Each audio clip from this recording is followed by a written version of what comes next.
Salve, pessoal. Prazer estar com vocês e muito particularmente com meu amigo, um dos principais intelectuais brasileiros e principais pesquisadores dessa nossa área da segurança pública, entendida num sentido muito mais amplo, porque se trata de sociologia do controle, do poder, enfim, às vezes é muito restritiva essa expressão segurança pública, né? E, de fato, o entrelaçamento das questões, a multidimensionalidade, tudo isso nos leva muito adiante. E eu pedi ao Michel, porque é tanta coisa que o Michel fez ao longo de tantos anos, que eu temia deixar de lado coisas importantes. Eu pedi que ele resumisse. E aí eu resumi o resumo. Ainda assim, eu faço questão. Ele disse, não, diz que eu sou professor, sociólogo e tal. Eu disse, mas eu faço questão que vocês, de fato, constatem que o Michel precisa ser ouvido, os seus livros precisam ser lidos, e essa trajetória precisa ser conhecida. Ele é professor titular aposentado do Departamento de Sociologia da Universidade Federal do Rio de Janeiro, mas continua vinculado, né, Michel, como professor permanente, do quadro permanente da pós-graduação. Ele fundou e dirigiu durante 20 anos o Núcleo de Estudos da Cidadania, Conflito e Violência Urbana da mesma instituição, o FRJ. Ele fundou e edita desde 2008, né, a revista, o periódico Dilemas, que é especializado em conflitos urbanos e controle social. Bom, os livros são inúmeros, eu vou destacar apenas alguns. Crime e Violência no Brasil Contemporâneo, publicado em espanhol pelo CIESAS, do México, e, mais recentemente, Una Identitar para el Extermínio, publicado pela Universidade da Fronteira, no Chile, e Malandros, Marginais e Vagabundos, a acumulação social da violência no Rio de Janeiro, publicado pela editora Lamparina e pela FAPERJ em 2022. E aqui está o livro, que é muito bonito, a edição ficou muito bonita, Michel, que foi sua tese de doutorado, defendida no século passado. 1999. Nem tanto, né? E nos anos mais recentes, o Michel foi professor visitante da Universidade Federal Fluminense e na Universidade de Chicago. E coordenou para o Ministério da Justiça, isso é muito importante aqui do Brasil, entre 2012 e 2014, eu vou te pedir que nos fale depois um pouquinho sobre isso, a mais abrangente pesquisa de campo sobre segurança pública na fronteira brasileira já realizada no país. Michel, como coordenador com vários e várias colegas, claro, isso nunca se faz sozinho, né, Michel? E esse livro acaba de sair do forno, ganhei de presente do Michel, Mundo do Crime, do Michel e do Gabriel Feltran, importante antropólogo, pesquisador das questões que nos mobilizam. Michel, que bacana ter você aqui nessa conversa. Aqui Conta essa história, você foi um dos criadores, colegas e colegas, claro, do Rio de Janeiro, de São Paulo, Minas Gerais, Rio Grande do Sul, enfim, de outros estados que contribuíram para a criação desse campo de reflexão, né? Como é que se deu a sua chegada na área, como é que isso se vinculou à sua própria experiência também de militância como cidadão, militância pela redemocratização, sim, contra a ditadura, etc. Sim.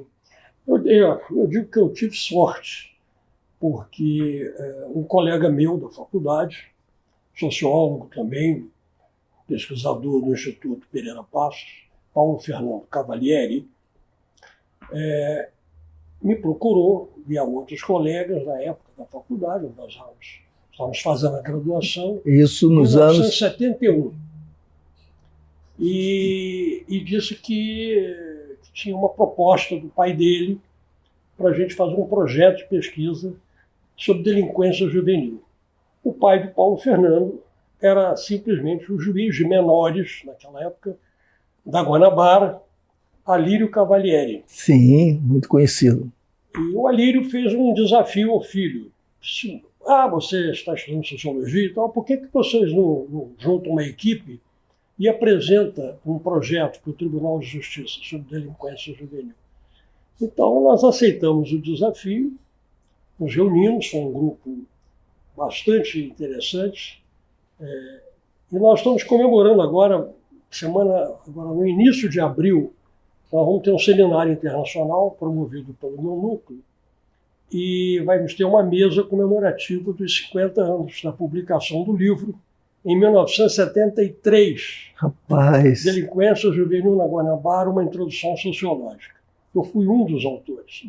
Paulo Fernando foi o outro autor, a Ângela Tigel, Dilson Mota, Drauzio Gonzaga, Antônio Carlos Miranda. Tivemos um professor que nos acompanhou, que nos auxiliou, Carlos Dório Soares. Então foi uma sorte, né? A partir de então eu me interessei pelo tema. Não havia praticamente nada. No Brasil havia alguma coisa na área de psicologia e na área de direito, mas com aquela abordagem que no Brasil sempre foi dominante, que não era uma abordagem empírica, era uma abordagem dogmática na área do direito. Não havia mais nada. Eu conheci um trabalho na área de serviço social, também pioneiro, e mais nada. Eu fiz um levantamento, tive o trabalho de fazer um levantamento achando que havia um campo. Sim, claro. Não havia nada, não havia absolutamente nada. Depois, o juiz tentou uma continuidade da pesquisa, tentou obter verba para uma continuidade, aí trabalhar só sobre crimes contra o patrimônio, mas a verba não saiu. Depois eu e Dilson Mota tentamos um financiamento CNPq, imagina, CNPq e Fundação Forra. E nós éramos estudantes de graduação. Evidentemente, nós não conseguimos. E aí houve uma interrupção, né, nesse investimento. Deixa eu te fazer só uma observação, um parênteses rapidinho.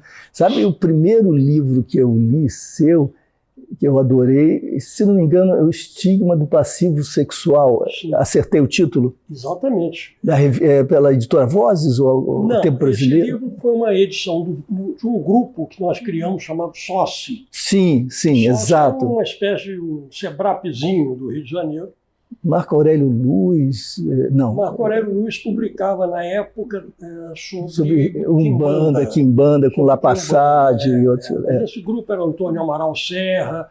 Antônio Serra, sim, psicanalista. E nós recebemos pessoal exilado, estava chegando. Uhum. Daniel Arão Reis, Carlos Mink, estavam chegando do exílio e muitos se integraram no SOCI. E nós tínhamos uma linha editorial, e O Estigma do Passivo Sexual foi um trabalho de graduação que, poxa, o trabalho de graduação depois virou, muito bom. Virou livro. E também nessa mesma editora e nessa mesma coleção, Crime Social pela Culatra, que eu escrevi com Dilson, esse meu colega que também trabalhou no Delinquência Juvenil na Guanabara. Ambos de 1979, esses dois livros, Estigma e Crime Social pela Culatra. E aí você depois faz o mestrado, o doutorado, você então dedica a essa questão numa abordagem mais sofiscada. Eu tive um doutorado abortado. O meu mestrado, na verdade, eu fiz, foi uma tese, um trabalho teórico, naquela época a gente chamava de tese. De mestrado, como nos Estados Unidos. Nós chamávamos tese, até hoje eu me confundo. E a minha tese de mestrado foi sobre Weber e Marx.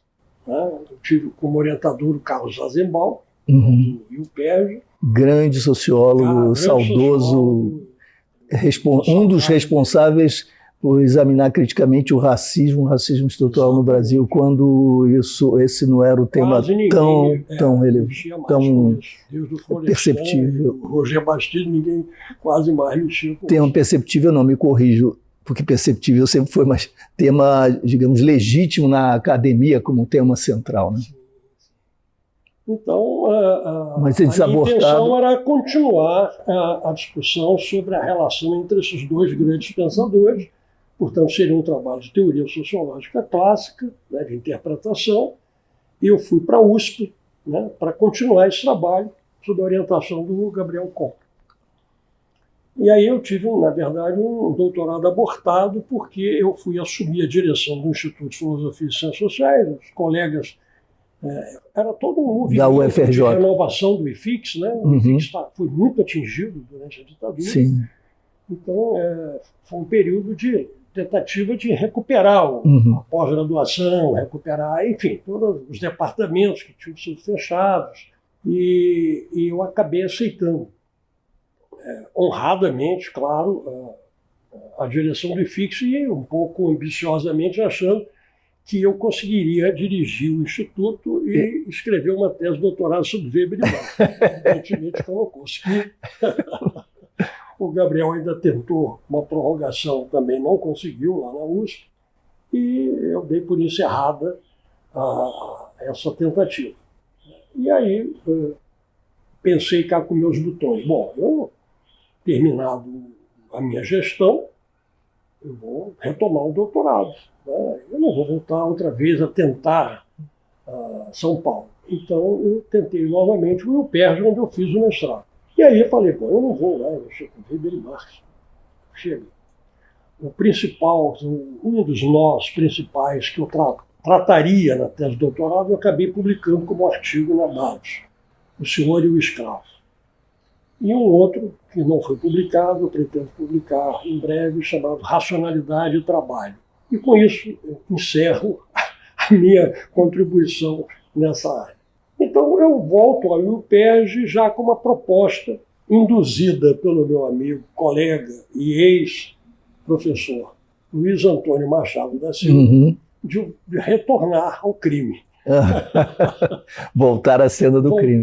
Saudoso Machado, né? Saudoso, querido Machado. Então, eu falei, bom, vamos lá. Ele aceitou me orientar, eu fiz um projeto, né, que era uma tentativa de construir uma abordagem de história social e, ao mesmo tempo, de encontrar certos padrões na criminalidade do Rio de Janeiro. Esse projeto foi apreciado inicialmente pelo Edmundo Campos, que foi também meu professor no UPERJ, mas com o qual eu sempre tive uma relação difícil, embora muito produtiva. E eu me lembro que o Machado me incentivou bastante, vamos tocar isso e tal. E eu acabei fazendo um doutorado em tempo recorde. Também não era para menos. Né? Eu tinha, de algum modo, que... Você já tinha um percurso, uma trajetória. Fiz um sanduíche na França, também muito produtivo, na École des Études, com Daniel Pecot, que era, já nessa época, mais especializado em Colômbia, mas que também foi muito produtivo, os seminários dele. Eu conheci muita gente da América Latina, foi muito bacana. Conheci também outros professores que depois pude usufruir da amizade, da interação com Michel Delbourcard e muitos outros. Foi um período muito rico, de apenas um ano, mas muito rico na França. E aí eu retornei e defendi a tese em 1999 e você foi o presidente da banca. A banca foi constituída, além de você, que a presidiu, pelo Sérgio Adorno, da USP, pelo Edmundo Campos Coelho, né, que era do UPERJ, pelo Machado, orientador, pelo Roberto Cante de Lima, né, também nosso colega, colega nessa área, e meu amigo pessoal. Um pioneiro também. Né? Pioneiro nesses estudos também. Primeiro livro publicado sobre polícia no Brasil, acho que foi a tese de doutorado que ele defendeu em Harvard, né? Sim, sobre a Polícia Civil no Rio de Janeiro. Eu insisti muito com o coronel, na época, com o coronel Cerqueira, né, para incluir uma tradução do livro do Kant na coleção Biblioteca da Polícia Militar, que ele tinha criado. Eu me lembro. Nazaré Cerqueira.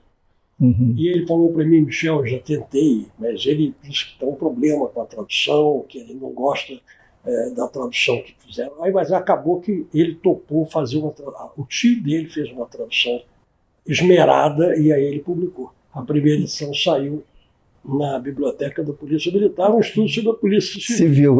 Curioso, mas história tortuosa, sim. Tortuosa, bem típica da nossa área de estudo. Né?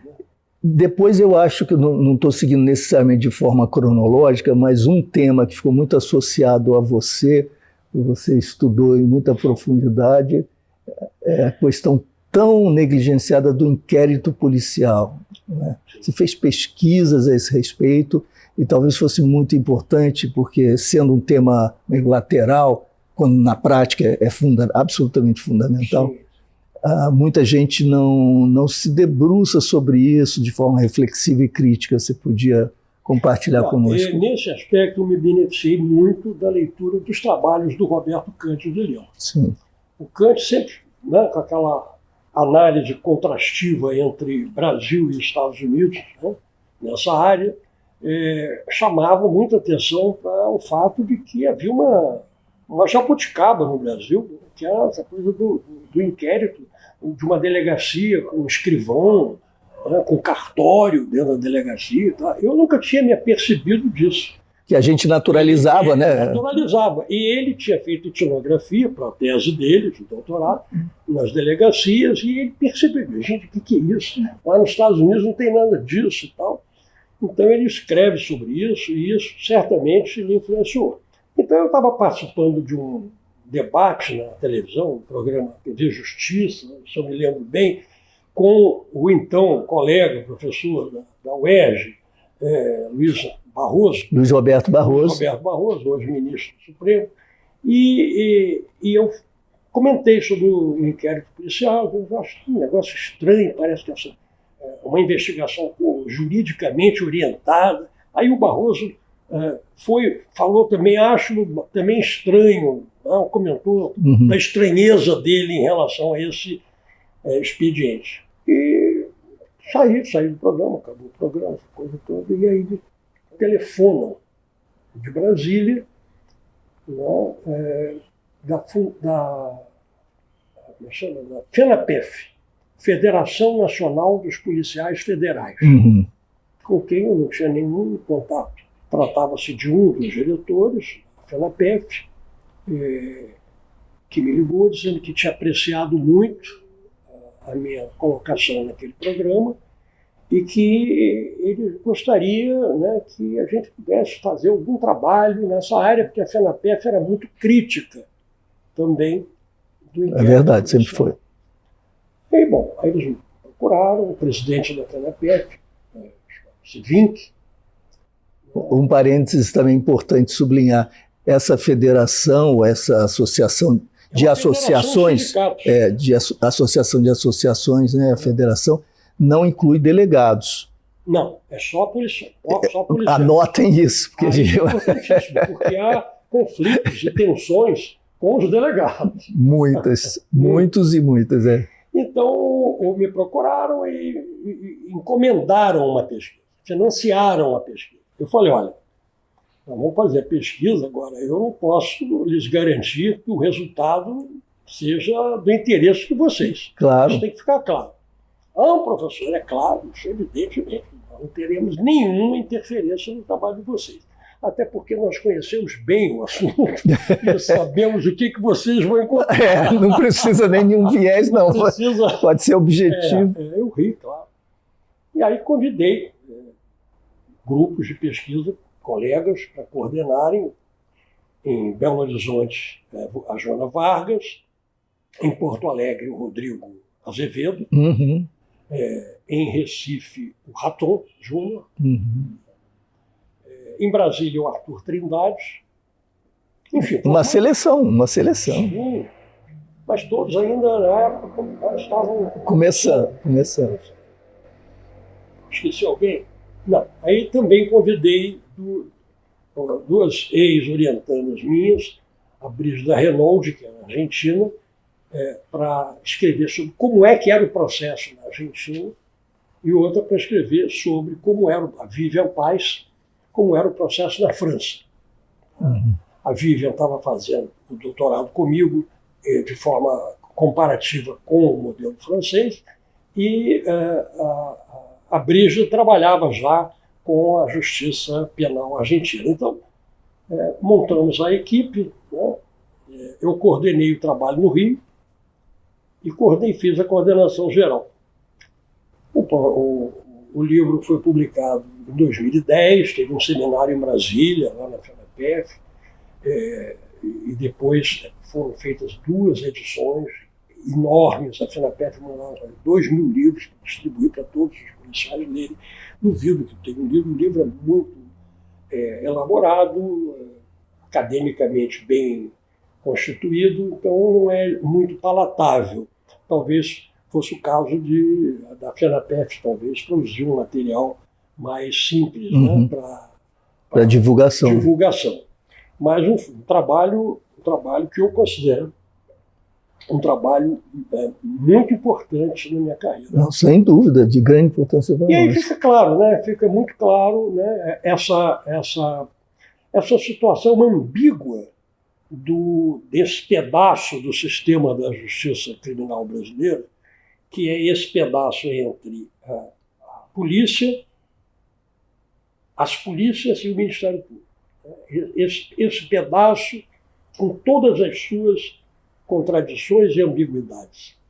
Primeiro, você não tem uma polícia só. Você tem uma polícia que investiga, que tem a atribuição de investigar, a Polícia Civil, e você tem uma polícia que, a partir da ditadura militar, se tornou a polícia do policiamento ostensivo, que é a Polícia Militar, que não fazia, é bom que se diga, muita gente não sabe, não fazia esse trabalho antes da ditadura. Exatamente. Antes de 67 ali. Antes da ditadura, você tinha a Guarda Civil, as guardas civis, aí as polícias militares eram uma espécie de exércitozinho do governador. Aquartelada, só chamada em situações excepcionais para dar proteção a comícios, a campeonatos de futebol, essa coisa. E, além disso, né, a figura do delegado de polícia. Como a própria palavra indica, né, ele recebeu uma delegação. Mas de quem? Originalmente ele recebeu uma delegação do juiz, porque não havia possibilidade de ter juiz em todo o Brasil. O juiz delegava a um homem de um determinado município, né, a função de exercer essa delegação e, com isso, chefiar, né, o trabalho de investigação policial naquele município, dando início, portanto, ao processo que iria ou não resultar em processo penal. Era como se fosse um juiz de instrução improvisado, leigo, algo assim. Seria mais ou menos isso.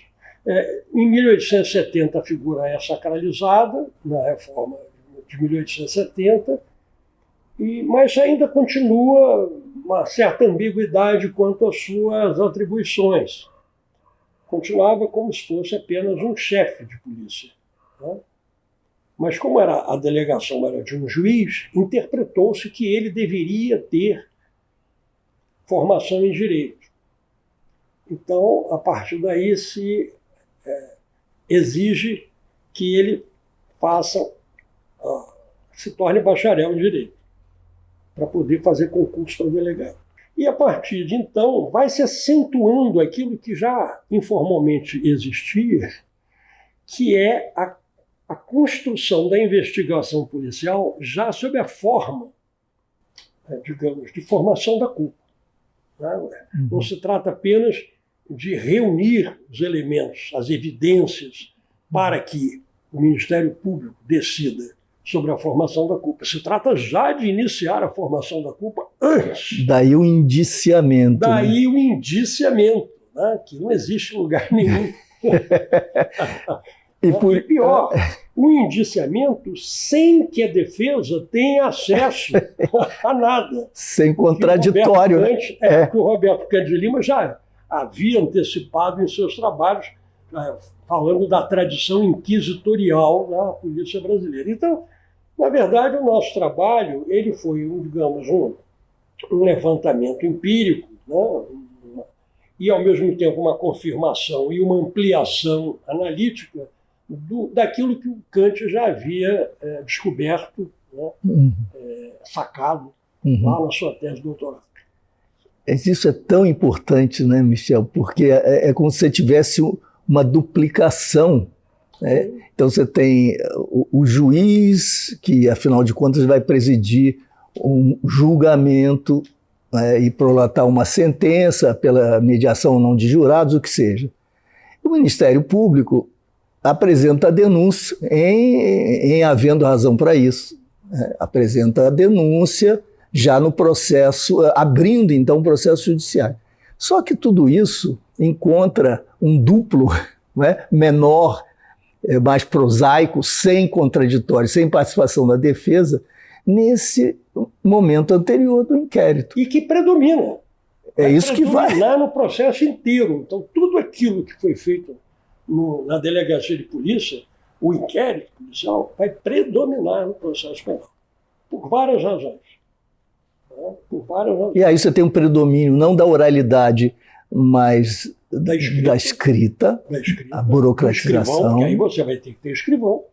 Então, as delegacias brasileiras passam a ter escrivães, cartórios, tudo isso desde o século XIX.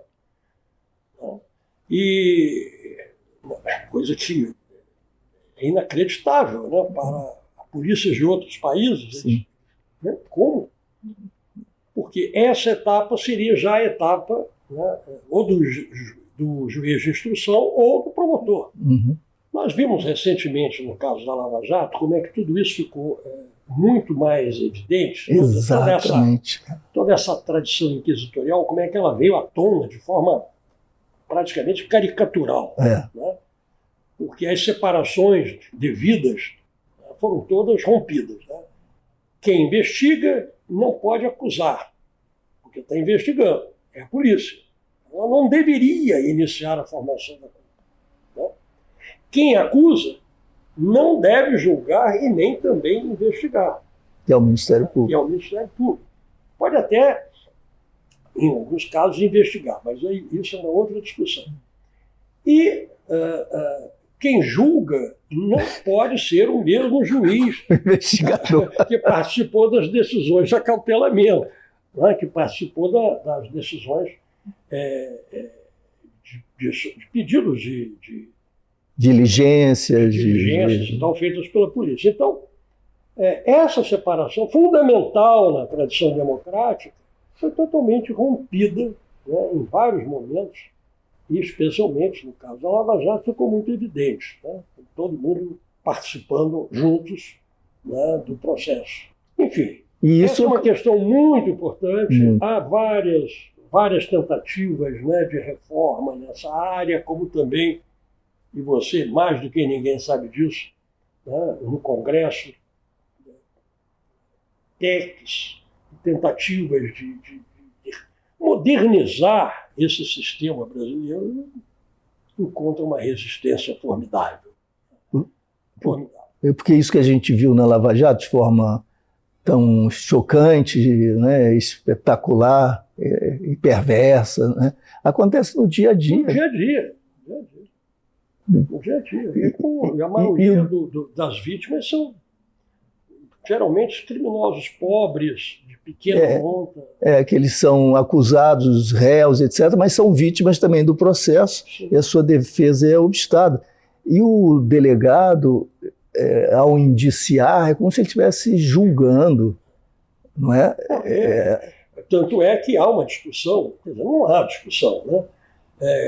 Eu coordenei também uma outra pesquisa sobre a letalidade policial no Rio de Janeiro. Sim. E o seu processamento. Né? Aí, na verdade, dando continuidade ao trabalho pioneiro do professor Inácio Cano, o primeiro a chamar a atenção para essa questão. Né? Nós resolvemos não apenas verificar os números, mas acompanhar etnograficamente o que acontecia, né, com os processos. Uhum. Bom, o que nós verificamos, e nós fomos auxiliados pelas decisões importantes tomadas na época pela chefia da polícia, que nos passou os dados, coisa muito difícil. Muito difícil. Né? Nós pudemos, então, fazer análise do fluxo, né? Desde o registro da ocorrência, porque se trata de um caso que, ao contrário de todos os outros homicídios, você já começa com a autoria. Você já sabe quem matou no início. Né? O delegado, o policial chega delegado diz, bom, eu matei nessas circunstâncias, dentro da lei. Em legítima defesa, própria de terceiros. E aí cabe à polícia investigar, né, se realmente foi assim. Bom, então você já começa o inquérito com autoria. Então você vai ter que agora verificar o quanto essa autoria se deu, como se deu essa autoria, as circunstâncias. Né?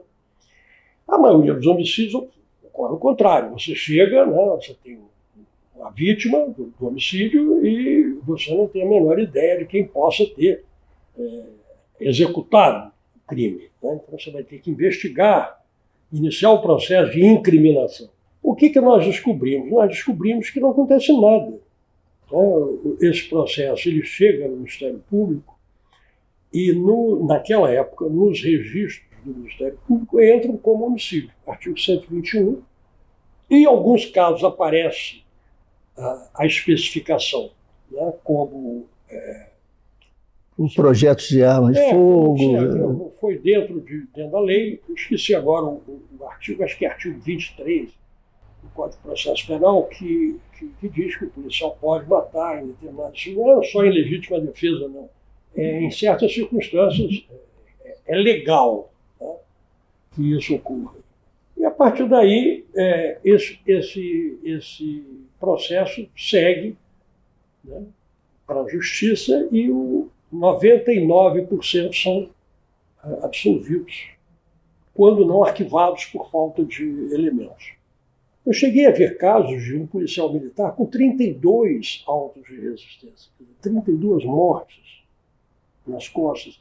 Em nenhum país do mundo esse policial continuaria nas ruas. Ele estaria afastado, estaria inclusive sob proteção psicológica.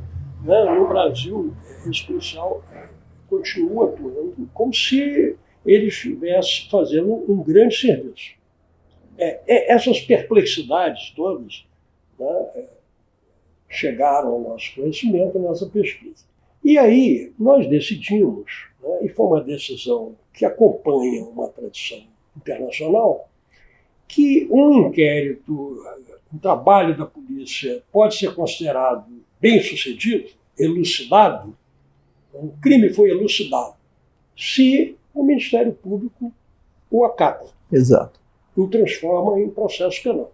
Se o Ministério Público não o transforma em processo penal, então a polícia não foi bem sucedida, não conseguiu convencer o Ministério Público que ela esclareceu o crime.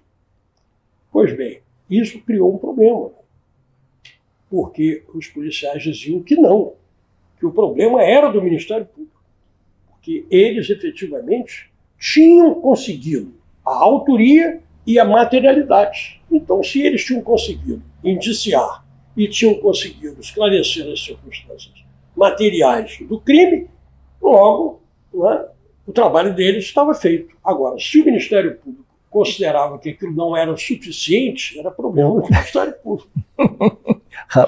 E chegou a tal ponto que o Instituto de Segurança Pública do Rio de Janeiro, que você fundou, né, considera esclarecido, e acompanha o critério da Polícia Civil, considera esclarecido o crime para o qual a polícia tenha conseguido autoria, indiciamento e materialidade, contrariando um princípio fundamental, né, que é a da aceitação do trabalho policial pelo Ministério Público.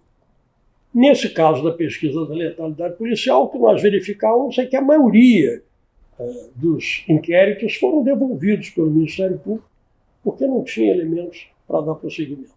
Michel, veja que interessante como isso tem longo curso. A sua pesquisa foi realizada em que anos? Mais ou menos? Essa da letalidade policial? A da letalidade policial foi depois do inquérito policial. Acho que foi em 2013. Por aí.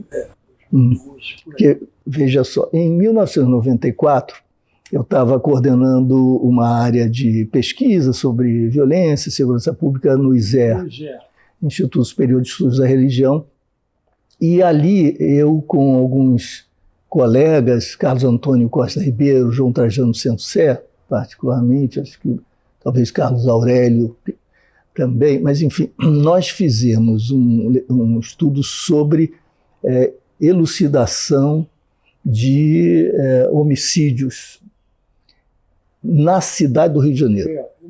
E para isso, não praticados necessariamente por policiais, o foco era mais amplo, né? Elucidação.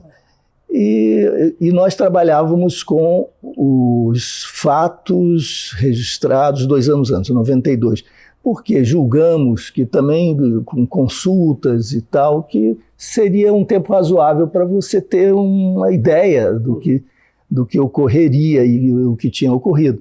Porque se você faz imediatamente depois, talvez você não tenha dado tempo suficiente para o desenvolvimento de uma investigação, e se deixa muito tempo, você também perde a sequência, etc. Então fizemos com 2 anos, que parecia razoável. E ali o resultado nos deixou perplexos. Nós identificamos ali 8,8% de esclarecimento ou de elucidação. Isso significa, é claro, a gente sabe, 92,2% de impunidade relativamente ao crime mais grave que é. E o que é que nós considerávamos elucidação? Exatamente, como você disse, todos os casos em que o Ministério Público tivesse acolhido o inquérito considerando o suficientemente instruído e apresentando denúncia, que é a métrica mundial, né, dos países democráticos que têm justiça, etc. Então, é essa a ideia. E, naquele momento, vários fatos eram chocantes. Considerando só o universo da violência contra a mulher, a violência doméstica, na época a gente ainda não utilizava a categoria feminicídio, 64% eram elucidados, e evidentemente são crimes de mais fácil elucidação, porque você tem testemunha, você não necessariamente tem um criminoso profissional, enfim, por motivos óbvios, e de modo que efetivamente o número, se nós separássemos o lote dos crimes relativos à violência doméstica ou feminicídios e considerássemos a criminalidade letal, os números seriam ainda inferiores. A gente ficou muito chocado e me cabia, por compromisso, e eu devia a oportunidade de fazer essa pesquisa à FAPERJ, Fernando Peregrino, que era presidente da FAPERJ, que apoiava a pesquisa desse tipo, e ao Nilo Batista, o doutor Nilo, que era, à época, vice-governador de Estado, secretário de Justiça e secretário de Polícia Civil, que na época não havia secretário de Segurança, ele era responsável por toda essa área, e ele nos facultou acesso a dados. Você lembra quão difícil, às vezes impossível, era você atravessar a burocracia policial e chegar aos dados. Tudo era anotado à mão, com as totalizações que o pessoal do setor de administração fazia. Eram verdadeiros heróis da burocracia, porque era uma tarefa muito importante, mas era desprezada, era subestimada. E eles faziam com a régua para não errar. E você tinha o resultado 6 meses depois das ocorrências, e com 3 grandes agregações, capital, baixada e interior. Ou seja, de fato não interessava ter um quadro geral, mas para gestão, para definição de políticas preventivas, para entendimento da dinâmica, não servia de nada. Isso foi a nossa perplexidade. Mas o próximo passo, a minha obrigação, era mostrar ao chefe da polícia, entregar a ele a pesquisa antes de divulgá-la. Era um compromisso que nós tínhamos até com o governo, etc., uma questão de respeito também. Eu me lembro perfeitamente, fui à mesa, uma mesa longa, do doutor Mário Covas, homônimo, já falecido, homônimo do governador de São Paulo. Por isso eu nem esqueço o nome dele. E nós mostramos a ele os resultados. E ele ficou mais perplexo do que nós, o que nos tornou ainda mais perplexos. Como é que o chefe da polícia não sabe disso? Porque esses são dados para ele ter em tempo real, tanto quanto possível. Naquela época não havia como fazer isso, mas tanto quanto possível na sua mesa de trabalho. Saber o que a instituição dele estava produzindo em relação aos crimes mais graves. Mas era um negócio... Bom, apesar da gente ter, já começando ali, encarceramento, que depois se tornaria um encarceramento massivo, um grande problema, com foco completamente equivocado. Apesar disso, a impunidade relativamente aos homicídios era muito chocante. Sim. E a gente percebeu que a polícia precisava da universidade ou de institutos independentes de pesquisa para produzir algum conhecimento rudimentar, porque o que a gente fazia aí não era nada genial, exigia trabalho, mas era para ter informações a respeito da sua própria instituição. Nunca quiseram cooperação com as universidades. E é esse o próximo tópico. Nunca quiseram. Foram inúmeras vezes propostas dessa cooperação, no máximo aceito o ensino. Cooperação na área de ensino. Mesmo assim, com muitas ressalvas. Eu dei aula em diferentes circunstâncias, você também, em programas de especialização para policiais militares, policiais civis, alguns, inclusive, com apoio da União Europeia, na UF, na Universidade Federal Fluminense, outros em vários estados brasileiros, através da RENAESP. A minha sensação sempre foi essa, sabe, de perplexidade com a falta de entrosamento entre uma instituição de aplicação, né, e as instituições que estudam isso. Né, poderiam, né, ter uma relação de apoio mútuo, de colaboração, de cooperação, e não tem. Mas se houvesse essa cooperação, as polícias teriam de respeitar e levar em conta resultados de pesquisa, com certeza, como das suas pesquisas, o que lhes imporia uma mudança de rota profunda. Por isso que não. A verdade é que você tem interesses aí. Né? Não é um interesse, digamos, público que determina, não.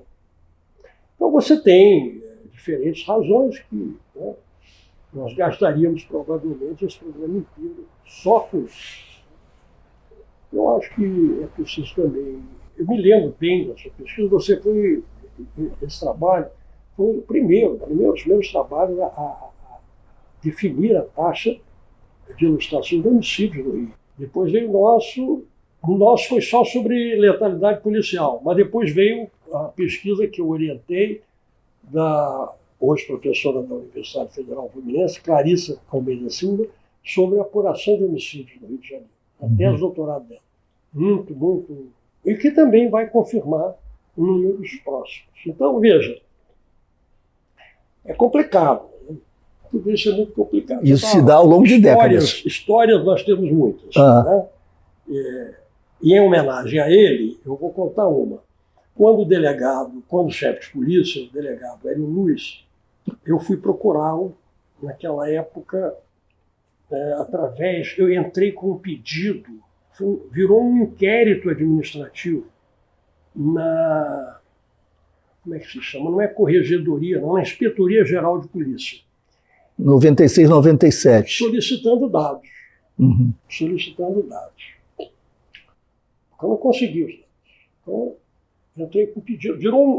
Eu tenho guardado. É uma peça de museu. É um processo administrativo que circulou por todas as instâncias, tanto da Polícia Militar quanto da Polícia Civil no Rio de Janeiro, com os despachos todos. Pedindo dados. Eu solicitava e os despachos vieram. Foi preciso o professor solicitar essa informação para nós nos darmos conta de que nós não as temos. Aí manda para o outro setor. Entendeu? Está tudo lá. Quem quiser, está lá uma peça do museu. Então eu procurar o Hélio Luiz, né, para pedir os dados. Porque a Polícia Civil havia negado no despacho. Havia negado. O Hélio havia negado. Aí eu fui procurar. Não é possível. Até o Hélio? Aí cheguei, falei com ele. Os dados, estou precisando dos dados de ocorrências criminais. Para que você quer esses dados? Eu falei, para poder analisar a situação, não sei o quê. Para que esses dados são feitos nas coxas? Eu falei, quem tem que falar isso sou eu, não é você. Isso, olha, que loucura, Michel. E afinal ele passou os dados? Passou os dados dizendo que não valia nada. Não vale nada, quer os dados? Toma. Não vale nada. Depois, muitos anos depois, não muitos anos depois, Quando Jaqueline Muniz foi coordenadora de Segurança Pública, ela me pediu que fizesse uma análise, uma apuração, uma auditoria 2002, lançados 2002. em papel. Todos que estavam em papel e comparar com os dados que já tinham sido digitalizados naquela época em disquetes ainda. Sim. Né? Então nós fizemos uma análise bastante detalhada. Já existia, estava começando o Instituto de Segurança Pública, foi pouco depois da sua gestão. Acho que já foi... Foi 2002, que a Jaqueline esteve ali em 2002. A gente criou o ISP em 99. Saiu, ou melhor, foi expulso, assumiu o nosso amigo Jorge da Silva. Sim. O Jorge da Silva me chamou como assessor de pesquisa dele. Então eu tentei aproveitar o cargo para fazer o maior levantamento possível. Rapidamente, enquanto era possível. Quem te disse que eu conseguia?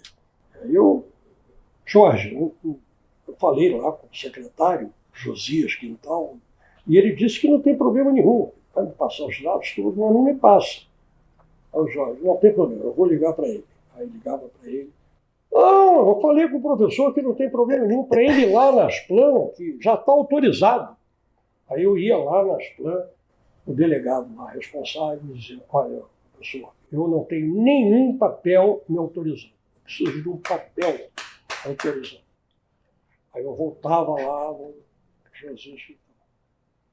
Professor, eu autorizei. Eu disse, senhor, eu preciso de um papel. Não, é um absurdo, não preciso de papel nenhum. Não, telefone. E assim, meses. Eu vivi isso. O Jorge conseguiu romper com essa paralisia, porque estava chegando a um ponto que o próprio cargo dele estava sendo desmoralizado, desautorizado. Aí ele bancou mesmo. E aí, pronto, os dados vieram, e foi depois, já com a Jaqueline, que nós conseguimos apurar melhor e descobrir as incongruências, mas, de um modo geral, esses dados, eu aproveitei todos eles, ainda na gestão do Jorge, nós publicamos os dados criminais do Rio de Janeiro, pegando, inclusive, os dados antigos, de 1908, com vários intervalos, até 2001.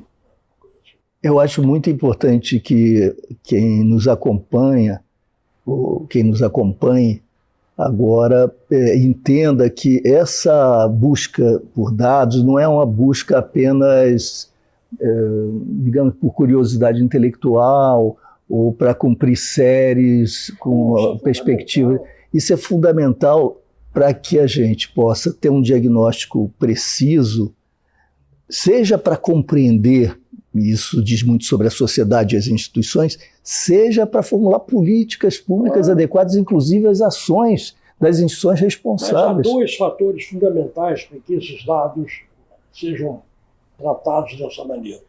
O primeiro é que eles também mostram como é que funciona a instituição. E isso nem sempre é muito agradável de se mostrar. E, além disso, esses dados mostram os hot points, mostram os pontos em que você pode avaliar o trabalho da polícia, e também isso não é muito agradável. E a sua produção, ou a sua falta de produção, os seus problemas de produção, não são assim somente, ocasionais, eles são sistemáticos. E isso ocorre também, não sei hoje, mas ocorria também com a produção de dados no Ministério Público e no Judiciário brasileiro. Eles têm produção de dados para analisar produtividade, mas é uma produtividade jurídica. Não é produtividade, por exemplo, a análise de fluxo no Brasil é complicadíssima, porque essas várias instâncias não têm relação uma com a outra. O Kant, já falávamos do Kant, o Kant fala que é um arquipélago. Então você tem várias ilhas, e os papéis é que interligam essas ilhas. E nem sempre os papéis são tratados de modo a permitirem você entender a racionalidade do fluxo.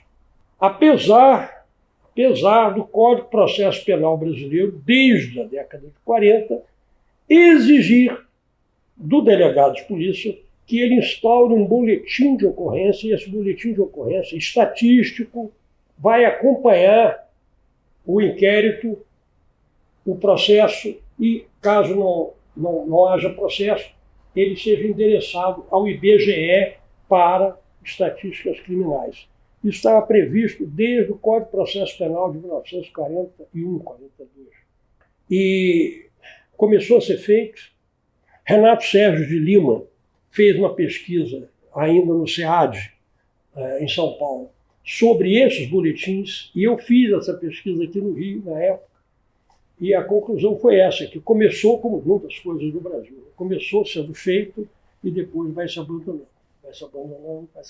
Então nós temos, por exemplo, possibilidade, e eu estudei isso com a professora Joana Vargas, de analisar o volume de ocorrências e o seu processamento judicial em boa parte da década de 50 apenas.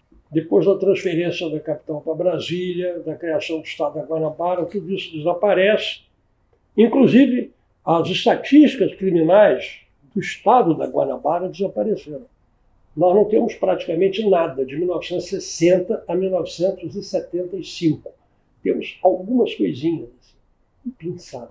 É muito impressionante. De muito baixa qualidade.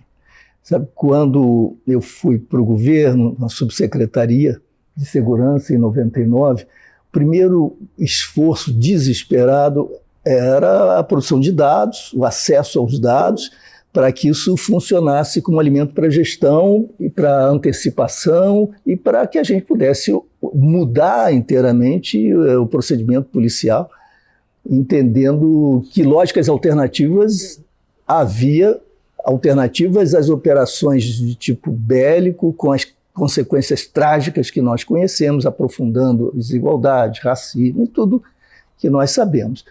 Mas era um esforço enorme porque, bom, esses dados eles estavam sendo reunidos em algumas instâncias totalizadoras que sintetizavam, para as quais confluíam as informações no interior do Estado, na Baixada, etc., até chegarem à capital.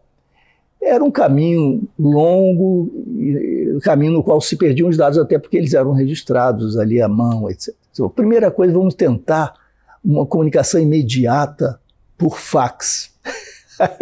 Era ridículo, porque o 0 vira 8, vira meia dúzia. A gente em desespero, não, imagina o desastre completo. Não, fax. Fax é um equipamento que muita gente que está no dia nem sabe o que é, né, em que você podia fazer a transmissão da foto, né, do documento. Isso não funcionava, borrava, etc.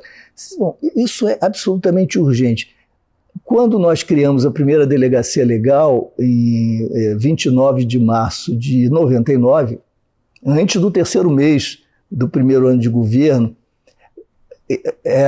aquilo foi um esforço com uma participação de muita gente, colegas nossos da área de informática da Universidade Federal, e com apoio Marcos Cavalcante, o professor Francisco. Um estudo sobre o programa Delegacia Legal. O programa nosso era interessante, ambicioso, e não é o nosso objeto aqui. Depois ele não se realizou, mas, de qualquer forma, a política pública atravessou 25 anos já, que é raro, graças à existência ali de um grupo executivo, um grupo de gestão externo às polícias, regido por uma legalidade própria, por uma normatividade própria, com recursos próprios, etc. Então a coisa prosperou, embora o Boeing esteja sendo usado até hoje como táxi, vai até a esquina e tal, mas tem um potencial muito grande.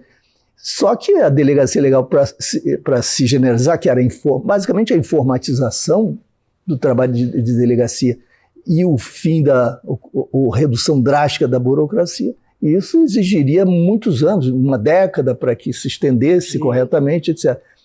E a gente tinha que começar a operar rapidamente já em novas bases. Então isso exigia também, por exemplo, as áreas integradas de segurança, porque as delegacias e os batalhões tinham de compartilhar uma área que estivesse sob sua responsabilidade comum, né? Compartilhar a responsabilidade por essa área, de modo a que houvesse o mínimo de colaboração, com participação comunitária, etc.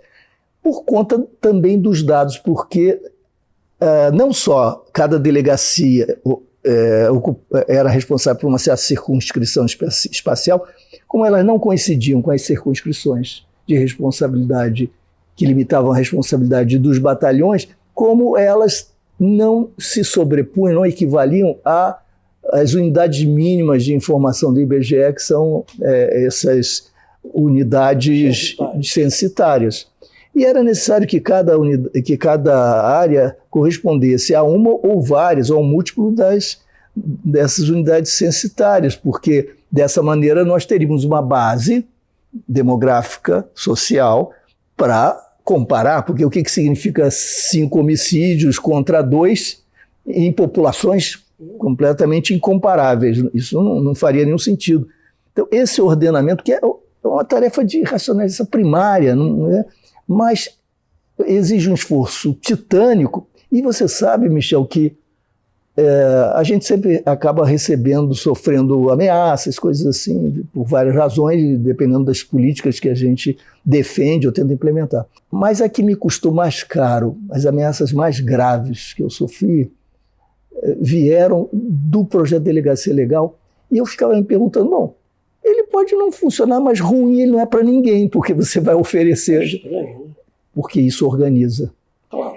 E a corrupção precisa do caos, da desorganização, da anarquia. Então você tem os baronatos feudais, os policiais civis sabiam muito sobre cada área, mas levavam o que sabiam debaixo do braço, na sua maletinha, funcionavam em equipes e se deslocavam levando as informações. A instituição nada sabia. Os policiais sabiam muito, os seus grupos, mas a instituição nada. Eu fiquei espantado, né, já nesse cargo, né, de assessor do Jorge da Silva, eu fiquei espantado. Te confesso que eu não tinha ideia que fosse assim. Foi o Instituto Médico Legal daquela época.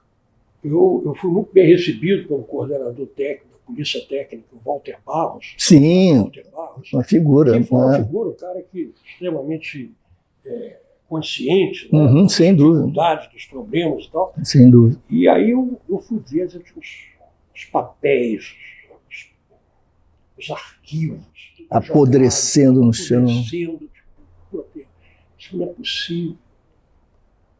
Depois reformaram, eu não sei como é que ficou depois. E são tantas coisas.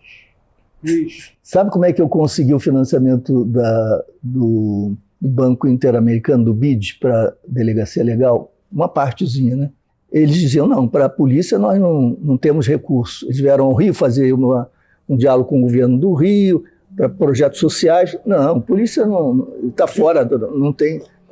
Falei, tá bom, eu esgotei os meus argumentos, então vocês me permitem uma última tentativa. Vocês visitariam comigo uma delegacia para tentar entender do que é que eu estou falando e como isso impacta a cidadania, a sociedade, etc.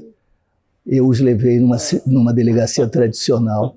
Rapaz, eu não montei a cena, não, mas era um filme José Mojica Marins, sabe? Filme de terror, um terror de fancaria.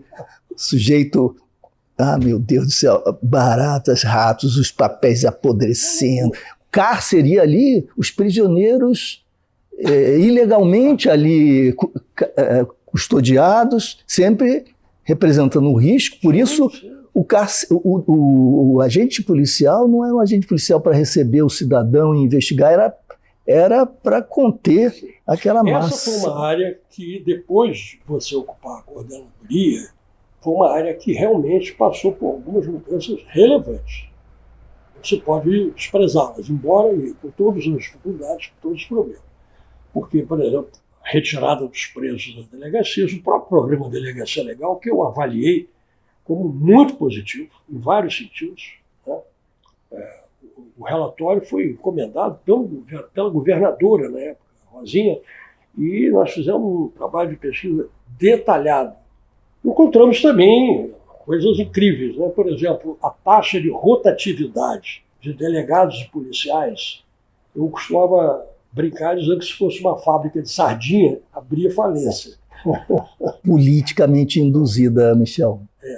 Para boicotar o programa Delegacia Legal. Sim, politicamente, com certeza. Como também as influências políticas na nomeação dos delegados para as delegacias, dos comandantes para os batalhões, tudo isso Nós sabemos.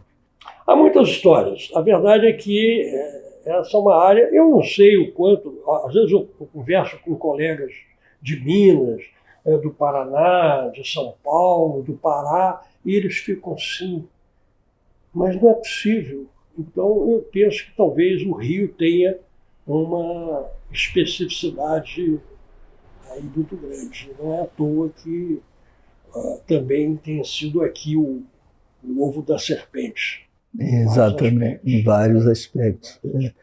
Você tem alguns trabalhos, alguns textos em que você menciona uma iniciativa dos anos 50, em que o general...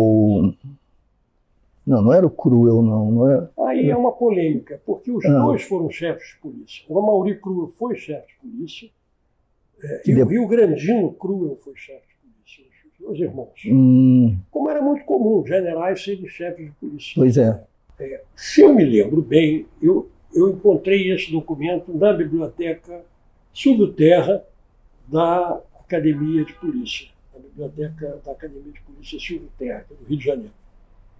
A biblioteca que tinha muitos livros interessantíssimos, nunca abertos, nunca lidos. O que dá uma dimensão, né, dessas contradições todas que nós estamos falando.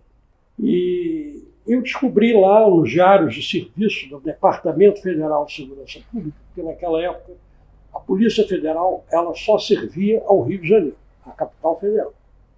Era uma polícia exclusiva da capital federal. E para crimes muito complexos, que geralmente tinham ligação com a capital federal. Então ela chamava-se Departamento Federal de Segurança Pública. Depois ela se transformou na Polícia Federal para o Brasil todo, como nós a conhecemos hoje.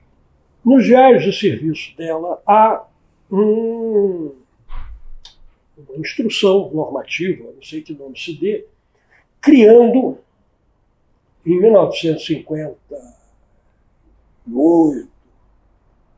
um grupo de diligências especiais, sob o comando de um delegado, naturalmente, mas do qual faziam parte vários policiais que tinham pertencido à Polícia Especial do Estado Novo, de Getúlio Vargas. E especialmente os motociclistas, aqueles que pertenciam ao esquadrão motorizado da Polícia Especial do Getúlio, e que tinham na motocicleta escrito EM, Esquadrão Motorizado, uma caveira. Todo mundo já antecipa o próximo capítulo. Enfim, o povo começou a chamar de Esquadrão da Morte, né? E a história, inclusive, foi muito bem analisada em sua dissertação de mestrado pelo pesquisador Davi Maciel de Melo Neto. Escreveu, fez um trabalho muito, talvez o melhor trabalho já feito até hoje sobre esse período, porque ele acompanha o volume de notícias sobre o Esquadrão da Morte na imprensa e o volume de notícias sobre o aparecimento dos grupos de extermínio na Baixada Fluminense. E à medida que o nome Esquadrão da Morte vai caindo no esquecimento, o nome grupos de extermínio vai aumentando. É muito interessante. Né? Do mesmo modo que hoje, né, os grupos de extermínio não se fala muito, se fala em milícias, né? Parece o seu sucedâneo. Zé Cláudio Alves defende essa ideia bastante razoável. Bom, nós estamos agora falando novamente de polícia. É muito difícil sair desse tema, né? Embora a gente tenha muito mais coisas para falar. Mas é porque realmente o nó da questão está aí. Eu me lembro de uma vez em Belo Horizonte, no final, depois de um dia extenuante de conferências, o meu querido e saudoso Antônio Luiz Paixão me chamou para tomar uma cerveja. E saímos, fomos tomar uma cerveja, e ele dizia para mim: o problema é a polícia. O problema é a polícia. O problema é a polícia. E eu me lembro disso como é que... Depois ele escreveu isso, o problema é a polícia, num trabalho que ele apresentou no IUPERJ, na mesma mesa redonda em que eu apresentei um trabalho chamado 5 Teses Equivocadas sobre a Criminalidade.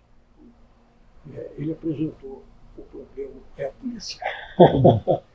Não, e sem dúvida é até difícil para as pessoas compreenderem, porque a gente retorna a esse ponto e sempre me pedem alguma opinião, uma análise, numa entrevista, numa conversa sobre criminalidade no Brasil, no Rio de Janeiro, e eu começo sempre dizendo, vamos começar pela polícia, pelo Estado e pela política também, porque o nível de degradação institucional afeta e é afetado pelas instituições do Estado num sentido mais amplo, né?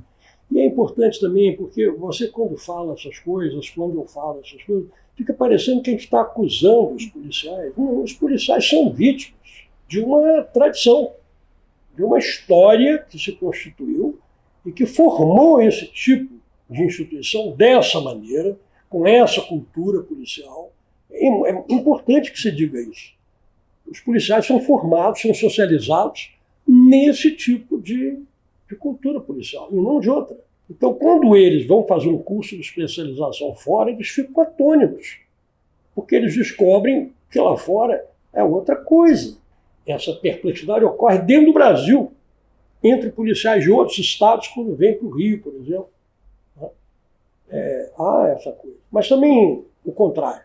Eu nunca vou me esquecer, porque isso foi uma coisa horrível. Me convidaram para fazer a conferência de encerramento do curso de formação, não sei o quê, dos novos delegados de polícia no Paraná. Só alguns anos atrás. E eu fui, Curitiba, e eu estava, nessa época, coordenando a pesquisa sobre o inquérito policial. Evidentemente que eu não podia deixar de falar da pesquisa. Quando eu comecei a falar da pesquisa, eram 60 delegados, recém-concursados, né? Estavam começando, na sala de aula. 30 levantaram-se e se retiraram ostensivamente da sala de aula.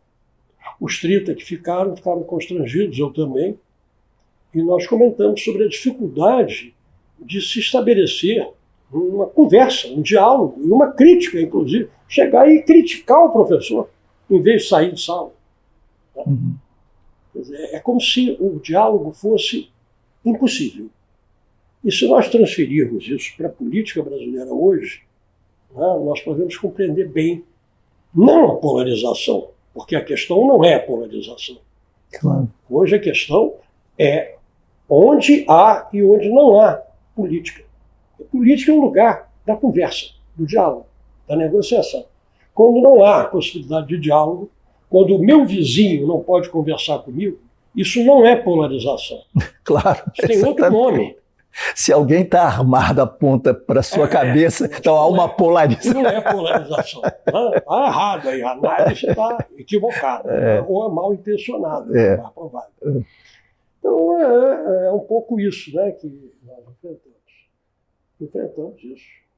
Como é que a gente sai dessa enrascada? Como é que a gente Você tem só 28 horas.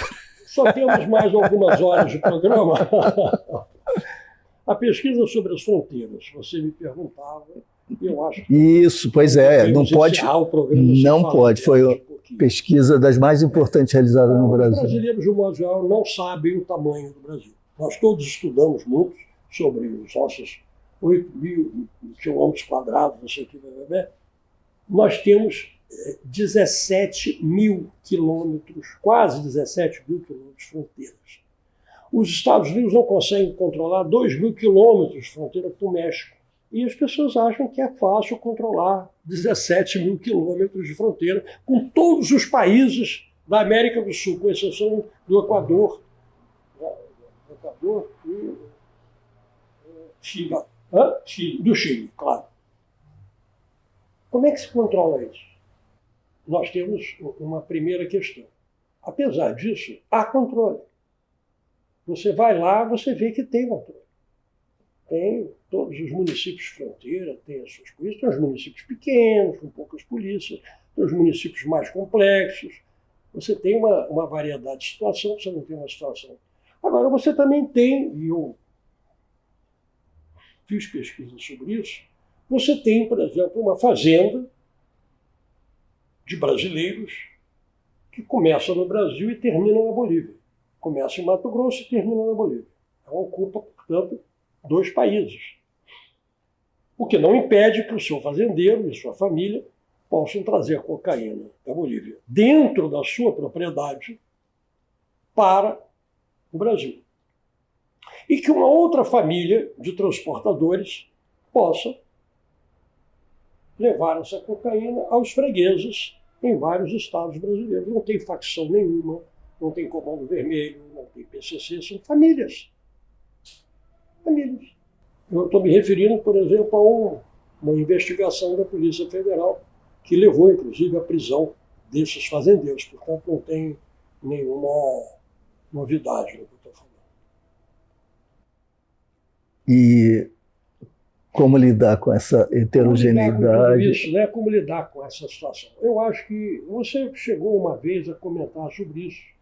Nós nunca conversamos muito em detalhe, mas será que o modelo americano de uma polícia municipal, aquela polícia de condado, aquela polícia, que você teria maior controle sobre o cotidiano, né, de municípios muito distantes, né?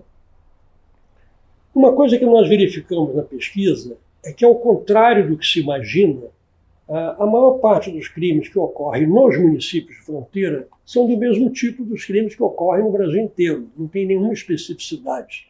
E nem são produzidos exclusivamente pelo fato de estarem na fronteira. Isso é interessante. Muito claro. Né? Quer dizer, então, você tem uma situação de fronteira que atinge o atacado.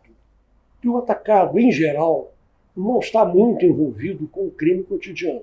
Ele tem a sua própria logística, eventualmente tem mandantes de assassinato, mas não tem nada a ver diretamente com a criminalidade urbana, cotidiana. Você tem também os conflitos entre gangues ou entre quadrilhas de interesses, não necessariamente armadas, em regiões de fronteira, por conta de vantagens comparativas. E não só em relação a drogas ilícitas, em relação ao contrabando. Em relação a contrabando, inclusive, tem um nome específico de animais. Sim, eu também não lembro, mas... E também, principalmente, contrabando de eletroeletrônicos. Né? E isso de lado a lado, porque o Brasil também manda para lá e eles mandam para cá. Entendeu? Então é um comércio ilícito, né? Regulado em parte, né, pela Receita Federal, regulado em parte pela Polícia Federal, regulado em parte pelas polícias estaduais que têm os seus destacamentos de fronteira, mas, ao mesmo tempo, há uma certa compreensão de uma lógica que é própria da fronteira, que você não pode aplicar inteiramente a legislação brasileira na fronteira, porque senão você vai destruir, entendeu? Um conjunto de laços, inclusive com o país vizinho, que são habituais, vamos chamar assim, tradicionais. Isso é interessantíssimo, Michel. As coisas, eu imagino, se complicam quando você tem, por exemplo, o garimpo ilegal na Amazônia, avançando sobre territórios das sociedades originárias, com aquele veso predatório, extração madeireira e toda forma de predação associada ao narcotráfico, e tudo isso se torna combustível explosivo quando o sistema penitenciário acolhe, é uma péssima palavra, um péssimo verbo, acolhe, né? De alguma maneira recepciona 832 mil almas, aliás, algumas estão fora, mas estão aí penalizadas, uma população imensa, esse encarceramento em massa. A LEP, a Lei de Execuções Penais, não é cumprida, as facções criminosas dominam o sistema, quem é jogado nesse inferno tem de negociar sobrevivência e precisa, portanto, do beneplácito e da proteção da unidade que comanda aquele espaço. Isso tem um preço, o preço é a lealdade, é a vinculação. Sim. E o poder tentacular e com as prisões federais as lideranças se encontram, rompem, entram em atrito, mas também negociam, impactuam, e você tem um potencial então de disseminação, organização e agravamento da violência associada a tudo isso, que aí significa um salto perigoso, né? Michel, super obrigado. Não sei como te agradecer. Pessoal, muito obrigado por ter nos acompanhado até aqui. Abraços a todos e todas.